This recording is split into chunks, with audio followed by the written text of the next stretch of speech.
وأجاب الشكر علينا وعلى آل الله.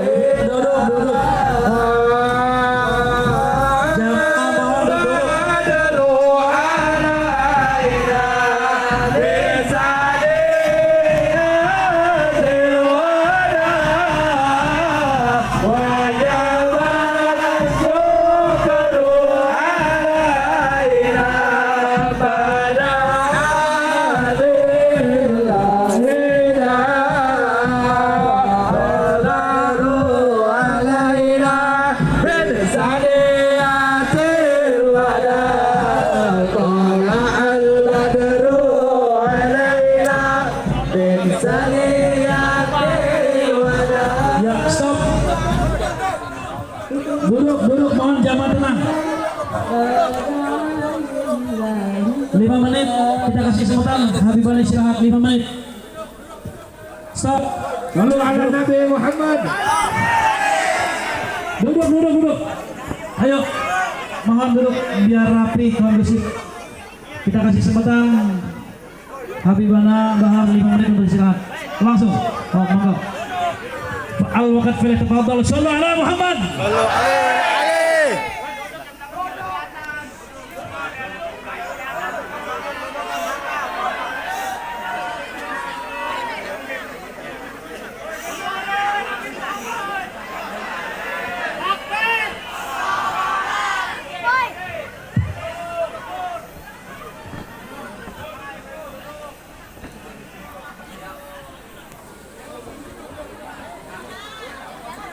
Assalamualaikum warahmatullahi wabarakatuh. Waalaikumsalam warahmatullahi wabarakatuh. Alhamdulillah wassalatu wassalamu ala rasulillah Muhammad ibn Abdullah wa ala alihi wa sahbihi wa man walah. Wa ba'd. Yang saya cintai, yang saya muliakan, ulama, para habaib, para kiai, para asatid, para tokoh masyarakat, segenap aparat pemerintah, wabil khusus sahibul bait, sahibul hajat, Al-Ustadz Maulana, mudah-mudahan Allah panjangkan umur beliau, Allah sehatkan jasmani dan ruhani beliau. Al-Habib Abdullah bin Syahab beserta para habaib yang lain, dan khususnya yang saya cintai, yang saya muliakan, segenap bapak-bapak, ibu-ibu, para pemuda-pemudi umat baginda Nabi besar Muhammad yang selalu dimuliakan oleh Allah Subhanahu wa taala. Saudara-saudara sekalian yang dimuliakan oleh Allah, kita duduk pada pagi hari yang mulia ini, yang dimana pada pagi hari yang mulia ini ada dua hamba-hamba Allah, ada dua golongan, ada dua kelompok.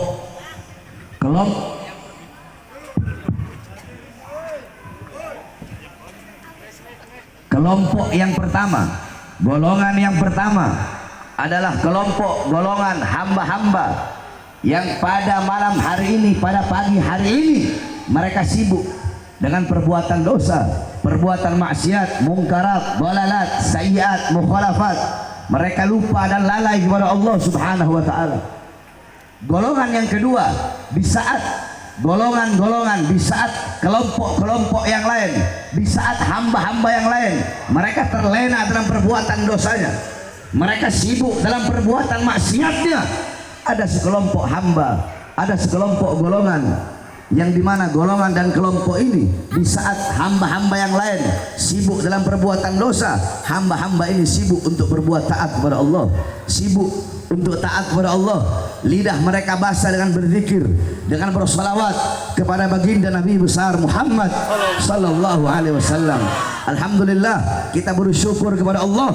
Allah menjadikan kita kelompok, Allah menjadikan kita golongan yang dimana pada malam hari ini, di saat hamba-hamba yang lain mabok-mabokan, narkoba, melacur, berzina, mereka duduk pada acara-acara, mereka duduk pada panggung-panggung yang dimana pada panggung-panggung tersebut, di situ mereka berdapat berdisko, berbuat maksiat. Besok paginya ditemukan banyak kondom-kondom, ditemukan botol-botol minuman keras. Di saat mereka berbuat lalai dan lupa kepada Allah, kita menjadi hamba-hamba yang takut kepada Allah, menjadi hamba-hamba yang ingat kepada Allah. Di saat orang-orang lain, hamba-hamba yang lain sedang lupa dan lalai kepada Allah Subhanahu wa taala. Saudara-saudara sekalian yang dimuliakan oleh Allah Subhanahu wa taala, tahun baru ini bukanlah tahun baru kita umat Islam. Tahun baru ini bukanlah tahun baru kita. Banyak di Indonesia, bukan hanya di kota-kota, akan tetapi di kampung-kampung, di desa-desa, ketika malam tahun baru Masehi, mereka ikut merayakan. Bukan hanya merayakan saja, tetapi mereka merayakan malam tahun baru Masehi dengan perbuatan dosa, dengan perbuatan maksiat, ikhtilat, bercampur laki-laki dan perempuan di panggung-panggung dosa, di panggung-panggung maksiat, mabok-mabokan di situ, melacur di situ, berzinah di situ. Yang mereka ikuti adalah budaya-budaya barat. Yang mereka ikuti adalah adat istiadat barat, perayaan orang-orang barat, yang dimana qala Rasul, man tasyabbaha biqaumin fahuwa minhum. Barang siapa yang menyerupai suatu kaum, maka ia sama dengan kaum tersebut. Barang siapa yang menyerupai, mengikuti suatu kaum, maka ia sama dengan kaum tersebut. Kalau yang engkau ikuti orang-orang barat, yang engkau ikuti orang-orang barat, engkau merayakan perayaan orang-orang barat, engkau mengikuti pola pikir orang barat, gaya hidup orang barat, berpakaian orang barat, engkau sama seperti mereka. Engkau dilaknat, mereka dilaknat oleh Allah, engkau pun akan dilaknat oleh Allah Subhanahu wa taala. Saudara-saudara, apa yang terjadi bagi umat Nabi Muhammad zaman sekarang 1400 tahun yang lalu, Rasulullah telah mengetahuinya. Shadaqar Rasul, memang betul apa yang disampaikan oleh Rasulullah sallallahu alaihi wasallam. Apa kata Rasulullah? La tattabi'unna sadana aw sunana alladzina min qablikum shibran bi shibrin wa dhira'an bi dhira'in hatta law dakhalu fi hujri dhab la taba'tumuhum. Qulna ya Rasulullah al-yahud wan nasara, qala man. Kata Rasulullah SAW, sungguh nanti akan ada di akhir zaman umat setelah kalian, yang dimana umat tersebut akan mengikuti umat-umat sebelum mereka, sejengkal demi sejengkal, selangkah demi selangkah. Mereka ikuti umat-umat terdahulu, mereka ikuti umat dan golongan sebelum mereka. Sekalipun umat sebelum mereka masuk di dalam lubang binatang yang bernama Bob, maka umat di akhir zaman akan ikut masuk. Kemudian para sahabat bertanya, ya Rasulullah, apakah golongan yang diikuti itu oleh umat akhir zaman mereka adalah orang-orang Yahudi, mereka adalah orang-orang Nasrani? Qala Rasul faman. Kata Rasulullah, siapa lagi kalau bukan mereka? Coba engkau lihat saudara-saudara, malam tahun baru, malam Valentine, malam Natal, setiap malam minggu, yang dimana ini adalah hari-hari orang-orang kafir, ini adalah hari-hari besar orang-orang Yahudi, orang-orang Nasrani. Tetapi di Indonesia yang paling banyak mengikutinya, yang paling banyak merayakannya, yang paling banyak memeriahkannya. Coba kau lihat, tadi malam tahun baru saya ceramah di Jakarta. Saya malam ini ada 4 tempat, saudara-saudara. Saya ceramah di Jakarta, bukan hanya di kota-kota besar, bahkan di desa-desa, di kampung-kampung. Yang paling banyak merayakan, yang paling banyak memeriahkan, yang paling banyak meniup trompet, yang paling banyak kembang api, yang paling banyak memakai topi lancip, bukan orang-orang Nasrani, bukan orang-orang Kristen, bukan orang-orang Katolik, bukan orang Buddha, bukan orang Hindu, tetapi abnaul muslimin, putra-putri Islam, anak-anak Islam kita, putra-putri kalian, anak-anak kalian, anak-anak kita, yang paling banyak merayakan, memeriahkan, berbuat dosa, berbuat maksiat pada malam-malam perayaan orang-orang kafir dan orang-orang barat.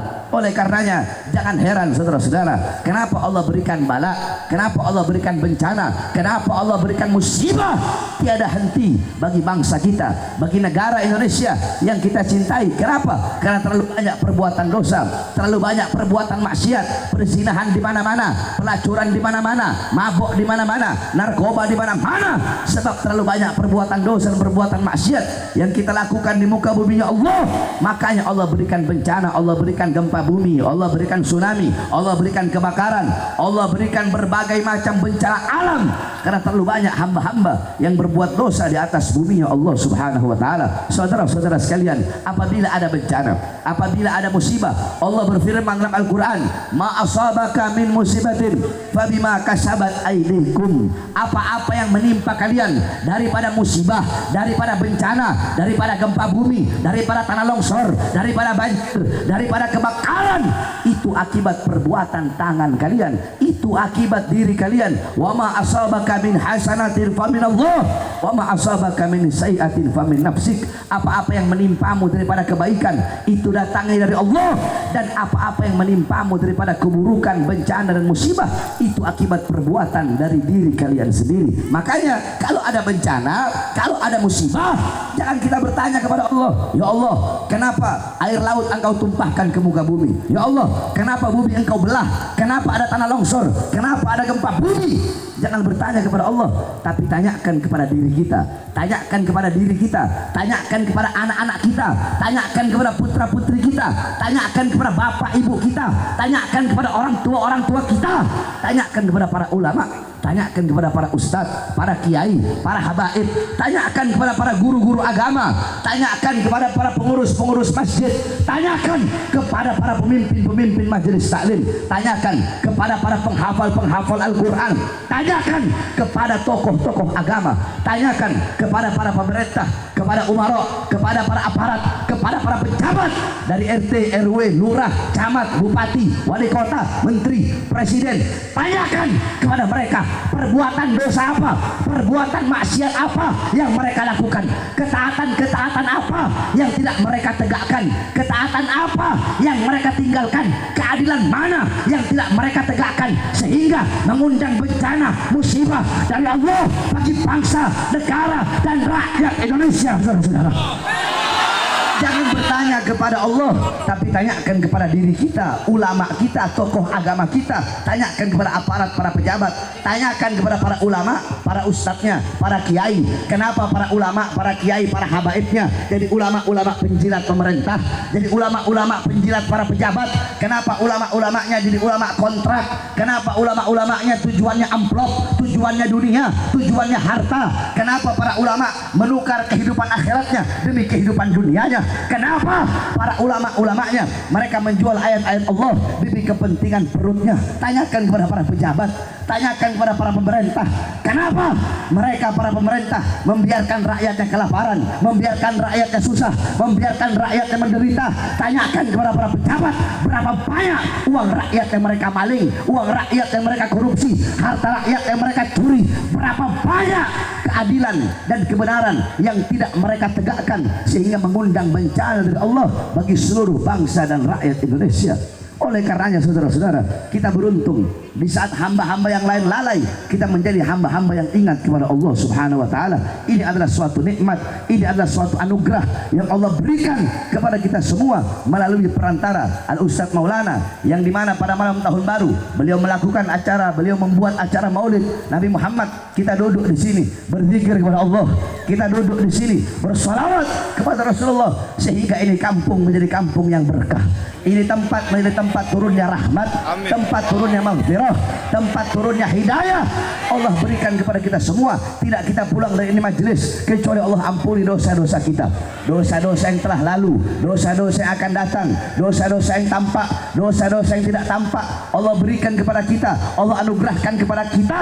Sebab duduknya kita di ini majelis, lidah kita basah dan berzikir dan bersalawat kepada baginda Nabi besar Muhammad. Oleh karenanya saya wasiatkan kepada engkau semua, khususnya para pemuda-pemudi Islam, pulang dari ini majelis, jadikan rumah tangga kalian rumah tangga Nabi Muhammad, jadikan kampung kalian kampung Nabi Muhammad, jadikan desa kalian desa Nabi Muhammad. Kalian harus menjadi masyarakat yang dalam hati-hati kalian penuh dengan kecintaan kepada Nabi Muhammad. Para pemuda-pemudi, ingat, engkau adalah harapan bangsa, engkau harapan agama, engkau harapan negara ke depan. Syubbanul yawm rijalul ghad.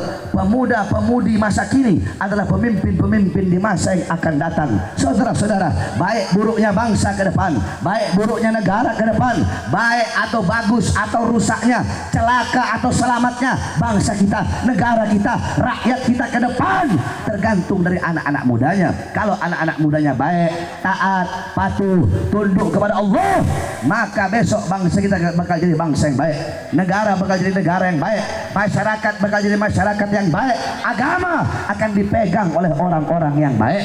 Akan tetapi kalau anak-anak mudanya rusak, berbuat dosa, berbuat maksiat, lupa kepada Allah, lupa kepada Rasulullah, anak-anak mudanya buta Al-Quran, anak-anak mudanya buta hadis, anak-anak mudanya buta Islam, anak-anak mudanya hatinya kosong dari Allah, kosong dari Rasulullah, lidahnya kering dari zikir, lidahnya kering daripada membaca Al-Quran, kering daripada sholawat. Anak-anak muda mereka berkiblat kepada orang-orang kafir, mengikuti budaya, perilaku, gaya hidup, kelakuan orang-orang barat, jauh dari Islam, jauh dari iman, jauh dari ilmu, jauh dari ulama, jauh dari orang-orang soleh.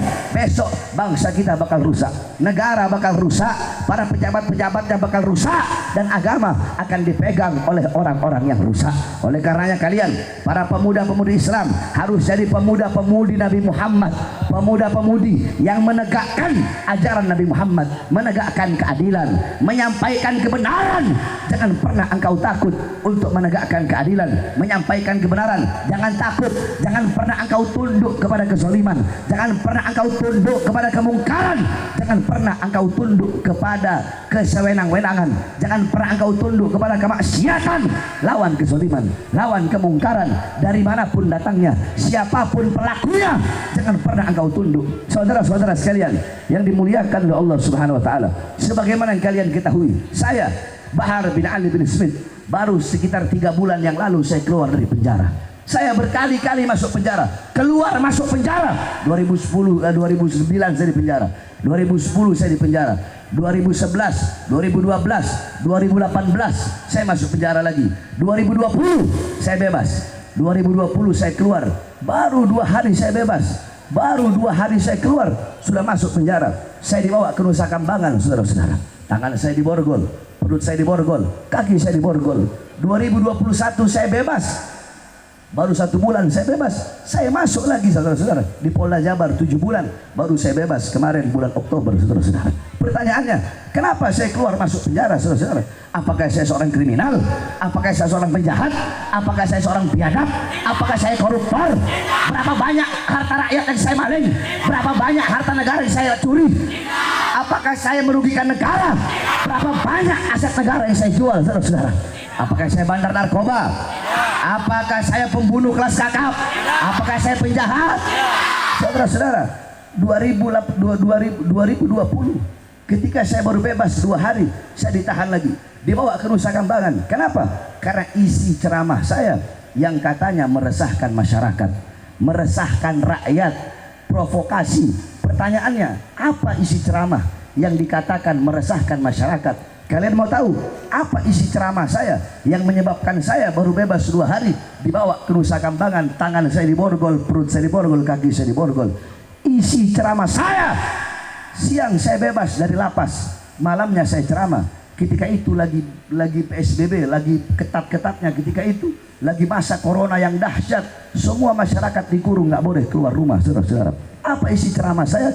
Saya ceramah, saya berkata, wahai presiden, wahai para pejabat, wahai para aparat, wahai pemerintah, kenapa rakyat, masyarakat kalian kurung dalam rumah, kalian kurung dalam rumah, tapi tidak kalian berikan makanan, tidak kalian berikan kebutuhan-kebutuhan mereka?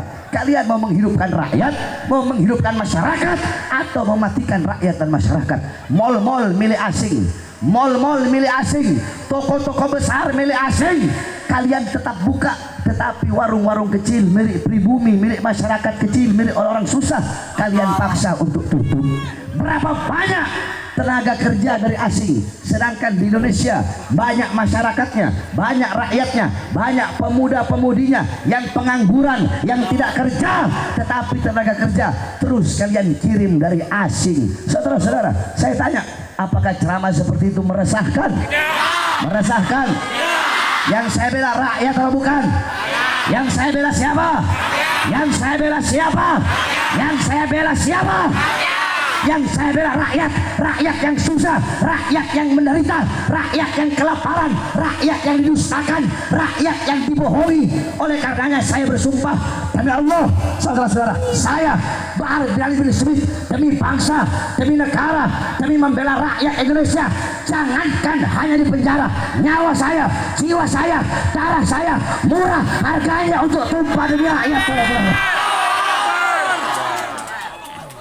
Yang saya bela rakyat, saya tidak membela diri saya tidak membela keluarga saya tidak membela anak istri saya tidak membela murid-murid saya. Yang saya bela rakyat Indonesia, masyarakat Indonesia, apapun agamanya, apapun sukunya, apapun warna kulitnya, apapun rasnya, tidak saya beda-bedakan, saudara-saudara. Itulah yang menjadi penyebab saya keluar masuk penjara. Terus kalian pikir saya bakal kapok? Tidak ada kata kapok buat Bahar bin Smith. Tidak ada kata kapok, tidak ada kata capek, tidak ada kata lelah di dalam membela agama, berjuang untuk menegakkan keadilan, untuk menyampaikan kebenaran. Saudara-saudara, saudara-saudara, di penjara itu hanyalah resiko yang sangat kecil. Resiko besar adalah kami mati dibunuh, saudara-saudara. Oleh karenanya saya sampaikan sering berkali-kali di pengadilan ataupun di panggung-panggung dakwah, di panggung-panggung ceramah, saya sampaikan kalian bisa memenjarakan badan saya, memenjarakan jasad saya, memenjarakan tubuh saya, kalian bisa memisahkan saya dengan anak dan istri saya, kalian bisa menahan kedua mata saya, memenjarakan kedua mata saya untuk melihat dunia luar. Akan tetapi walaupun jasad saya bisa kalian penjarakan, walaupun jasad saya, raga saya, badan saya, tubuh saya, anggota semuanya, tubuh saya bisa kalian penjarakan, tetapi demi Allah, walaupun badan saya kalian penjarakan, tetapi suara-suara kebenaran, suara-suara keadilan yang selama ini saya sampaikan, yang selama ini saya gaungkan, tidak akan pernah bisa para pengkhianat bangsa untuk memenjarakannya sampai datangnya akhir zaman, saudara-saudara. Kebenaran milik Allah, dan Allah pasti akan memenangkan sesuatu yang menjadi miliknya. Oleh karenanya kalian para pemuda-pemudi Islam harus semangat, tanamkan dalam hati kalian semangat yang kuat, tekad yang kuat, tekad yang bulat, semangat yang kuat untuk berjuang untuk bangsa, agama, negara, kesatuan Republik Indonesia. Jangan pernah berhenti, walaupun mati jangan pernah mundur, sekalipun harus hancur, saudara-saudara. Hadirin sekalian yang dimuliakan oleh Allah Subhanahu wa taala, mudah-mudahan perkumpulan kita pada pagi hari yang mulia ini Allah berikan keberkahan. Sekali lagi kita berterima kasih kepada Ustadz Maulana. Beliau telah membuat acara ini yang dimana sekali lagi ketika banyak hamba-hamba anak-anak muda pada malam hari ini sibuk dengan perbuatan dosa dan maksiatnya, kita duduk di sini bersyukur menjadi hamba-hamba yang ingat kepada Allah Subhanahu wa taala dalam berzikir kepada Allah. Kita duduk di sini berzikir kepada Allah. Ahabbul kalam ilallahi arba. Subhanallah walhamdulillah wala ilaha illallah wallahu akbar. Saudara-saudara, Nabi besar Muhammad beliau bersabda bahwasanya perkataan, kalimat yang paling dicintai oleh Allah itu ada 4. Subhanallah, alhamdulillah, la ilaha illallah, dan Allahu akbar. Kalian bisa memulai lebih dulu yang mana saja dari keempat kalimat tersebut. Berzikir kepada Allah adalah amal yang paling baik. Mengingat Allah adalah amal yang paling utama, yang dimana Rasulullah bersabda, ala unabbi'ukum min khairi amalikum. Ingatlah, ketahuilah, akan aku beritahu kepada kalian, akan aku sampaikan kepada kalian, akan aku terangkan dan jelaskan kepada kalian apa amal kalian yang paling baik, yang paling bagus, yang paling utama, lebih baik daripada kalian mengeluarkan emas dan permata serta perak kalian, lebih baik daripada kalian berjumpa dengan musuh, memukul leher musuh kalian, atau musuh kalian memukul leher kalian. Amal yang paling utama dan yang paling baik tersebut adalah berzikir kepada Allah Subhanahu wa taala. Saudara-saudara, bukankah Allah berkata, ala bizikrillah tatma'innal qulub? Dengan berzikir kepada Allah, hati kita akan menjadi tenang, pikiran kita akan menjadi tenang, saudara-saudara. pada malam tahun baru ini banyak sekali orang-orang membuat acara berzikir, meminta kepada Allah agar Allah berikan keselamatan dan keamanan bagi bangsa dan rakyat Indonesia. Zikir yusaffiz dzihna, zikir kepada Allah, apapun zikirnya itu bisa menjernihkan pikiran, itu bisa memperbagus pikiran, sehingga orang-orang yang berzikir hatinya tenang, pikirannya pun akan tenang. Saudara-saudara, kalau ada orang yang terganggu dengan zikir, itu ketahuilah bahwasanya saudara-saudara sekalian yang dimuliakan oleh Allah Subhanahu wa taala, kamu tahu iblis kalau menggoda orang, iblis kalau menggoda orang, menyesatkan orang ke jalan yang tidak betul, ke jalan yang rusak, ke jalan yang sesat, itu kalau ada yang berzikir, konsentrasi iblis untuk mengganggu orang, itu konsentrasi iblis untuk menggoda orang, itu bisa terganggu, saudara-saudara. Makanya saya tanya, semuanya jawab yang keras. Kalau ada orang yang dimana karena zikir, dengan zikir konsentrasinya bisa terganggu, berarti itu orang apa? Berarti itu orang apa? Itu orang apa? Beberapa hari yang lalu ada menteri ngomong karena ada yang berzikir, ya, berzikir dengan zikir la ilaha illallah, alhamdulillah, masya Allah, kalau nggak salah, dengan zikir tersebut konsentrasinya terganggu, konsentrasinya rusak, saudara-saudara. Saya tanya, kalau ada menteri kayak begitu, itu menteri apa? Kurang keras, menteri apa? Menteri apa? Pinter apa bodoh? Pinter apa goblok? Menteri apa? Menteri apa? Siapapun yang konsentrasinya terganggu dengan zikir berarti siapa? Siapa? Gak pantas menteri ngomong seperti itu loh. Terus kenapa Habib menasehatinya dengan mencaci? Kenapa Habib menasehatinya dengan memaki, dengan kata-kata iblis, dengan kata-kata bodoh, dengan kata-kata goblok? Ya orang saya bilang iblis, yang saya caci, yang saya maki iblis, yang saya bilang goblok adalah iblis, yang saya bilang iblis adalah iblis. Yang saya caci, yang saya maki orang yang terganggu konsentrasinya dengan berzikir kepada Allah. Yang terganggu dengan zikir siapa? Iblis. Siapa? Iblis. Kalau memang dengan mencaci maki itu saya dibilang radikal, ya Bahar bin Smith radikal karena mencaci maki iblis, yang dimana iblis tersebut siapapun iblisnya, kalau dibacakan zikir dia akan terganggu dengan zikir tersebut. Mudah-mudahan Allah beri hidayah, mudah-mudahan Allah berikan petunjuk. Amin amin ya rabbal alamin. Kita bersyukur kepada Allah, Allah jadikan kita hamba-hamba yang berzikir, yang mengingat Allah dalam keadaan apapun dan dimanapun, saudara-saudara. Mudah-mudahan Allah Subhanahu wa taala selamatkan Indonesia, Allah jadikan Indonesia negara yang tentram, negara yang aman, negara yang damai, baldatun thayyibatun wa rabbun ghafur. Amin amin rabbal alamin. Rabbi fanfa'na bi barakatihim wa ahdina husna bi hurmatihim wa amitna fi tariqatihim wa mu'afati minal fitani wa sallallahu alaihi wasallam Muhammadin wa ala alihi wa sahbihi wa barik wa sallam walhamdulillahi rabbil alamin.